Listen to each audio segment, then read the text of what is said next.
अस्सलाम वालेकुम नाज़रीन, आप देख रहे हैं ज़शान सैयद यूट्यूब चैनल। नाज़रीन, आज बात करेंगे अमरीकी साइफ़र की कहानी, जो तकरीबन साल से ज़ायद का अरसा हो गया। इस साइफ़र की अभी तक कोई समझ ही नहीं है कि क्या वो साइफ़र हकीकत या उस साइफ़र के ज़रिए इमरान खान की हुकूमत गिराई गई थी। और अभी जो साइफ़र का कहा जा रहा है अमरीकी जरीदे के मुताबिक, द इंटरसेप्ट के मुताबिक, कि वो साइफर लीक हो गया और उसके ऊपर स्टोरी की गई है। तो ये पूरी एक हकीकत है, एक दास्तान है। समझने की कोशिश करेंगे। हमारे साथ दोस्त सहाफ़ी फैसल अली मौजूद है, जो फौरन बीट करते हैं वजारत खारजा के उमूर के ऊपर। इनका गहरा जो है वो गहरी नज़र होती है, गहरा ताल्लुक है इनका। फैसल, वेलकम हमारे प्रोग्राम में आने का। जरा ये बताइए, साइफर आखिर में किस बला का नाम है जो साल से जायद कर सके मगर खत्म ही नहीं हो रहा?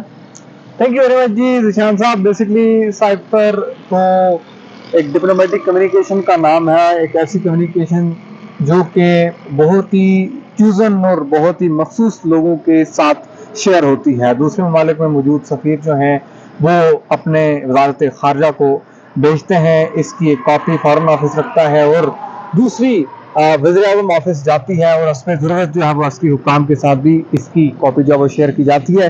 प्रिसाइजली ये सफारती ज़बान में वो तमाम तर एक्टिविटीज़ का मजमुआ होता है जो आपका सफारतकार दूसरे मुल्क में कर रहा होता है।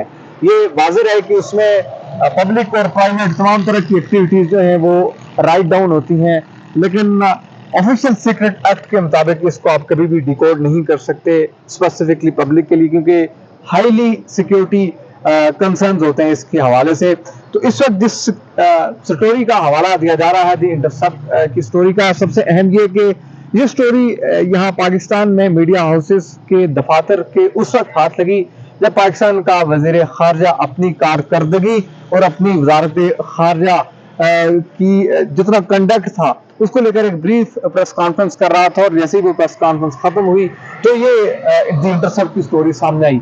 अब दी इंटरसेप्ट एक अमेरिकी जरीदा है, और उसमें जिन दो लोगों ने मिलकर ये स्टोरी की है, एक इस अखबार के ब्यूरो चीफ है, दूसरे पाकिस्तानी नयाद अमरीकी हैं। ये दोनों ही अमरीकी शहरी हैं, और सबसे अहम चीज जिसका ट्वीट भी किया द इंटरसेप्ट के जो वहाँ के वाशिंगटन के ब्यूरो चीफ हैं, कि उनका सोर्स कोई ऐसा वैसा कोई नॉन रिलायबल सोर्स नहीं, बल्कि वो सोर्स पाकिस्तान की मिलिट्री में से कोई है। तो ये एक अपने तक बहुत अनयूजुअल बात थी, और ये वो बात थी जो इस खबर को इससे पहले इसी साइफर पर रिपोर्ट होने वाली खबर से डिफरेंशिएट कर रही थी। तो वैसे ओवरऑल उस पूरी स्टोरी को अगर आप पढ़ें तो उसमें इन्होंने वो तमाम तर कम्युनिकेशन लिखी है कि किस तरह से डोनाल्ड लू, जो कि असिस्टेंट सेक्रेटरी हैं फॉर साउथ एशिया अफेयर्स जो हैं, उसके हवाले से उन्होंने अपने तहफ़्फ़ुज़ात जो है उनका इज़हार कर रखा है पाकिस्तान के मामलात के ऊपर, कि पाकिस्तान जो है वो अमेरिका को खातर में नहीं ला रहा, पाकिस्तान जो है वो रूस की जानिब जा रहा है, पाकिस्तान जो है वो बहुत से ऐसे इक़दाम कर रहा है जिससे ये तासर क्लियरली विजिबल है कि पाकिस्तान जो है वो एक साइड चूज कर रहा है, और वो है रशिया की साइड। तो ये पूरा मामला है, कोई एक्स्ट्रा ऑर्डिनरी और नई चीज इस न्यूली रिपोर्टेड जो चीज है वो नहीं है इस स्टोरी के अंदर। बता जो नई चीज है वो ट्वीट है इस अखबार के ब्यूरो चीफ का, इस अखबार के एडिटर का, कि जी उनका सोर्स है वो मिलिट्री के हुकाम में से कोई है। लेकिन अनयूजुअल कोई चीज नहीं है। फॉरेन ऑफिस अभी तक इस पर खामोश है, और एक one liner spokes person of the foreign office ने कहा जी कि हम लीक्स पर तबसरा नहीं करते। आप इस चीज पर जरूर हैरान होते होंगे कि इस सारे साइफर का सबसे बड़ा मरकजी किरदार पाकिस्तान के साबिक सफीर जो अमेरिका में थे, असद मजीद खान, वो पाकिस्तान के अंदर उनकी प्रमोशन हुई, वहां से उन्हें पाकिस्तान का सेक्रेटरी खारजा जो है वो लगाया गया। इमरान खान साहब की हुकूमत चली गई, लेकिन उस हुकूमत जाने के पीछे ज़ाहिर है कि एक नो कॉन्फिडेंस मोशन था, और वो सारी कहानी थी जो कि शुरू होती है अपरेंटली बज़ाहिर वो शुरू होती है 2 फरवरी 2022 से, जब बीजिंग ओलंपिक्स थी। वहां पर सदर शी जिनपिंग से अनऑफिशियल मुलाकात भी होती है सदर वज़ीर-ए-आज़म इमरान खान की, और सदर पुतिन की तो बराह रास्त मुलाकात होती है चीनी सदर से। तो उस पर बहुत ज्यादा गहरी नजरें थी। इस साइफर को समझने के लिए हमें वो पूरा सिनेरियो देखना होगा कि from the start of the January 2022 माहौल क्या था? माहौल ये था कि अमेरिका की इंटेलिजेंस आ चुकी थी कि Russia is about to invade Ukraine, किसी भी वक्त ये हो सकता है, और प्रिसाइजली कैलकुलेशन लगा दी गई थी। और वो ममालिक जो इस पूरे मामले में क्लियर पोजीशन नहीं रख रहे थे, उन पर भी बड़ी गहरी नजर थी। अगर आप इस चीज को देखेंगे तो आपको अमेरिकी सेनेट की जो फॉरेन अफेयर्स की कमेटी है उसका 4 फरवरी 2022 का आप एक वीडियो भी मौजूद है। अगर मैं मिस कोट कर रहा हूं तो शायद ये मार्च या अप्रैल भी हो सकता है, लेकिन एग्जैक्टली 4 तारीख थी। और उसमें वही जो अंडर सेक्रेटरी हैं साउथ एशियन अफेयर्स के डोनाल्ड लू, उनसे जब कमेटी चेयरमैन पूछते हैं जी कि यूक्रेन वहां पर अमेरिका और उसके इत्तेहादियों की क्या सूरत हाल है और हमारे पास कितनी सपोर्ट मौजूद है, तो क्लियरली मेंशन करते हैं कि दो ममालिक ऐसे हैं, पाकिस्तान और श्रीलंका, जिनकी सूरत हाल वाज़ेह नहीं है। और भी बहुत सारे ममालिक है, लेकिन ये दो ऐसे ममालिक हैं जिनकी सिचुएशन काफी ज्यादा उस पर ताफुजात है। तो उस सारे अरसे को आप देखें तो उस अरसे में यूक्रेन जंग के तनाज़ुर में रखकर चीजें देखी जा रही थी, अमेरिकी इंटेलिजेंस आ चुकी थी। तो अब ये जब ये इमरान खान साहब का दौरा हुआ जाहिर है, तो उससे पहले भी कंसल्टेशन में चीजें ली गई थी। बाज़ इत्तलात के मुताबिक मिलिट्री हुकाम ने गोहा दे दिया था, बाज़ इत्तलात के मुताबिक मिलिट्री ने कुछ रिजर्वेशन शो की थी, लेकिन बहरहाल लेके ऐसी पोजीशन जरूर थी कि तकरीबन 28-30 साल बाद पाकिस्तान का कोई वज़ीर-ए-आज़म रूस के दौरे पर गया, और उसमें हाईली एक्सपेक्टेड ये था कि अहम मायदे होंगे एनर्जी के हवाले से, स्पेसिफिकली डिफेंस के हवाले से कुछ बातें नहीं था, लेकिन एनर्जी एक बड़ा कंसर्न था पाकिस्तान का। लेकिन अब इत्तलात ये भी है कि जब सूरत हाल इस नहज तक पहुंच गई, वज़ीर-ए-आज़म का डेलीगेशन मॉस्को में था, और वो जो वहां पर तारीख थी ज़ाहिर है कि 24 फरवरी की तारीख थी, सुबह 5 बजे रशिया ने इन्वेजन कर दी।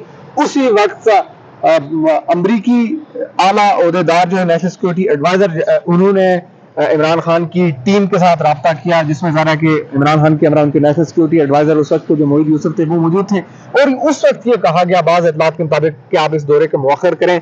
लेकिन जिस तरह से बयान किया गया, सीनियर जर्नलिस्ट मोहित पीरजादा जो उन्होंने भी इसको बयान किया, और एग्जैक्टली वो उस मीटिंग में भी मौजूद थे जो इस दौरे पर जाने से पहले 10 से ज्यादा कुछ सहाफी जो हैं उन्हें ब्रीफिंग दी गई थी। तो एग्जैक्टली उस वक्त तक इत्तलात के मुताबिक ये कहा गया कि दौरा कैंसिल किया जाए, लेकिन जाहिर है कि डिप्लोमेटिक नॉर्म्स एंड प्रोटोकॉल्स होते हैं।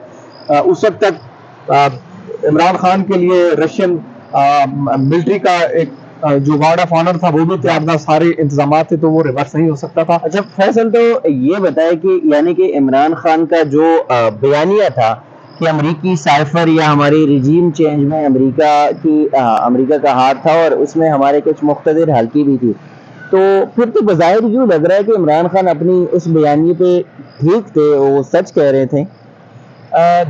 कुछ ऐसी चीजें जिससे इमरान खान की बहुत सारी बातें हमें बज़ाहिर दुरुस्त लगती हैं, लेकिन कुछ चीजों में मुबालगा आ रहा है, इसलिए लगती है। मिसाल के तौर पर जो सबसे बड़ी चीज के रूस के साथ मायने होंगे, तो उस पर पाकिस्तान में रूसी सफीर ने एक अनयूजुअल अनऑफिशियल गुफ्तगू की थी, और बाद में उसको उन्होंने जो है मीडिया में चलने से रोका भी था कि इमरान खान के दौर में कोई मायदे नहीं हुए। ये खबर पाकिस्तानी मीडिया में बहुत चली थी, लेकिन रशियन एम्बेसी ने डिसएसोसिएट कर दिया था इसको। लेकिन बहरहाल ये बात हुई थी, उन्होंने कहा था। तो इट्स मीन कि अगर इमरान खान साहब के दौर में रूस के साथ मायदे नहीं हुए, बाद में अभी हालिया अरसे में इस इत्तेहादी हुकूमत के दौर में हुए, तो अमेरिका की तरफ से कोई खास रिएक्शन नहीं आया, तो यहाँ से एक काउंटर बाजार नजर आता है। लेकिन जो डोनाल्ड लू वाला मामला है वो बड़ा अहम है, उसको देखना होगा, क्योंकि रशिया यूक्रेन वार के बाद आपको दो चीजें नजर आई। श्रीलंका के अंदर एक कॉन्ट्रास्ट नजर आया क्लियरली, और बाजार है कि पाकिस्तान के अंदर नो कॉन्फिडेंस आया। तो सिर्फ यही नहीं, एक और मुल्क है जिसको ब्राजील कहा जाता है, वहां भी सिचुएशन चेंज हुई। तो ये वो ममालिक हैं कि जिनके हवाले से ज़ाहिर है कि एक नजर भी थी। तो अपरेंटली जो खान साहब कहते थे कि जी जो लाइक माइंडेड कंट्रीज नहीं है, जो कॉन्फ्लिक्ट ऑफ इंटरेस्ट आता है यूएस की पॉलिसी के साथ जिनका, तो उनको जो है वो कैटर किया जाता है या उनकी गर्दन से पकड़ा जाता है।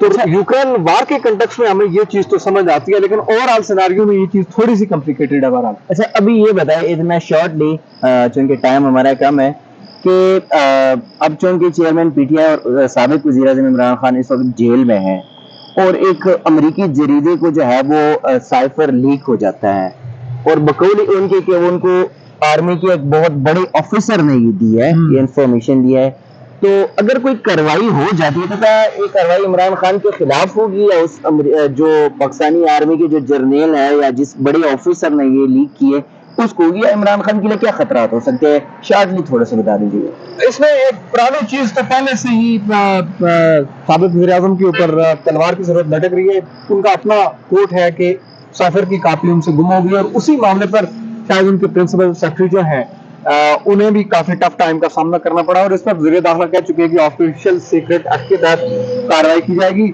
अब ये जो साइफर वाला मामला है, कार्रवाई यहाँ पर नहीं होती जियान साहब। अभी आप इसी हुकूमत के दौर में एक मेमो लीक हुआ फॉरेन ऑफिस से, वज़ीर मुमलिकत बराए खारजा जो है इनार रब्बानी, खैर उनकी गुफ्तगू जो है वो लीक हो गई और रिपोर्ट भी हो गई, तो कुछ नहीं हुआ। ओरिजिनली तो एक इंक्वायरी होनी चाहिए थी, ओरिजिनली तो उस पर बात होनी चाहिए थी, ये पूछा जाना चाहिए था कि इतनी टॉप लेवल की इंफॉर्मेशन कैसे लीक हो गई, लेकिन कोई कार्रवाई नहीं हुई। तो अब इस मामले में जाहिर है कि पाकिस्तान में आपको पता है कि इदारों का जो सियासी इस्तेमाल है और सियासी इस्तेमाल की आड़ में जो कानून और सारी चीज़ें सामने लाई जाती हैं और ऐसी ऐसी चीज़ें बैक डेट्स में तो आपके सामने आए, तो जाहिर है इसमें कार्रवाई जो वो ऑफिशियल सीक्रेट एक्ट की बगैर लगता है कि उसका कोई जो है वो ऐसा जो इस्तेमाल में लाया जाएगा और उसके जरिए से जो है वो साबिक वज़ीर-ए-आज़म के खिलाफ केसेस मज़ीद तैयार किए जाएंगे। शुक्रिया फैसल। जी नाज़रीन, ऑफिशियल सीक्रेट एक्ट के तहत तो साबिक वज़ीर-ए-आज़म के खिलाफ कार्रवाई हो सकती है और मौजूदा जो हुकूमत चली गई, जो कि गुज़श्ता रात उन्होंने असेंबली तहलील की, उसके वज़ीर खारजा वज़ीर दाखिला के बकौल उन्होंने कहा कि हम कार्रवाई करेंगे और करना चाहिए। अब देखना ये होगा कि जिस आर्मी ऑफिसर ने, क्योंकि इन्वेस्टिगेशन ये भी होनी चाहिए कि जिस आर्मी ऑफिसर ने अमरीकी जरीदे को ये खबर लीक की, ये साइफर लीक्स गिराई, उसके खिलाफ क्या एक्शन हो सकता है। नाज़रीन, अब तक के लिए इतना ही। इसी किस्म की चीज़ें आपके साथ शेयर करते रहेंगे, तब तक ये दीजिएगा इजाज़त। अल्लाह हाफ़िज़।